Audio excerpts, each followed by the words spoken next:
ev her çar keçin ji Amedê bi teknîka spora xweparastinê Kung Fu'yê keçin herî serkeftî yên bajarên Bakur'an. Ew li Antalya Tirkiyeyê beşdarî şampiyoniya Kung Fu'yê Ango Wushi'yê bûn û her yek ji wan yekemîn, duyemîn û sêyemîniyê bi dest xist.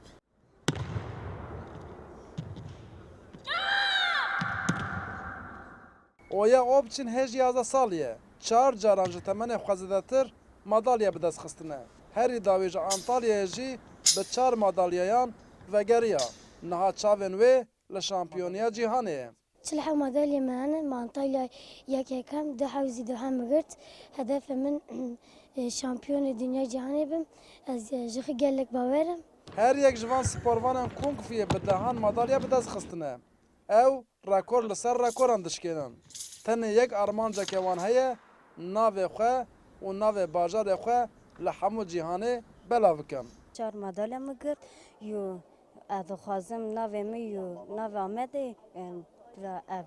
Si madalya me hene dixwazim ev bibim dünya birincisi. Hedefim min dünyada bibim yekê. Li pişt serkeftina van keçên Amedê mamosteyê Kung Fu'yê Hikmet At de heye. Ew dibêje li Amedê potansiyeleke mezin a sporê heye û ger derfetên aboriyê bêne peydakirin, Amed di hemû qadên sporê de dikare dereceyên herî serkeftî bi dest bixe. Potansiyel Amedê baş e, zevk potansiyelki baş e. Destekî me iki köyme. Sadece li vir dere valilik û Diyarbakır İl Müdürlüğü destek dudeme. Ana Kayapınar Halk Eğitim Merkezi jî vanan jî sabın ew jî destek didilme. En kem dîsa çil madalya wan hene. Milli sporcuna. Hedefim me vana bişinin dünyayı.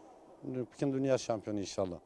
Di pêşbaziya li Antalyayê de ji 47 bajaran nêzî 3000 sporvanên Kung Fu'yê amade bûn. Lêpiraniya derece û madalyayan 5 bajaran bi dest xist. Amed jî yek ji van bajarên herî serkeftî bû. Maşallah dekak. Rûda Amed.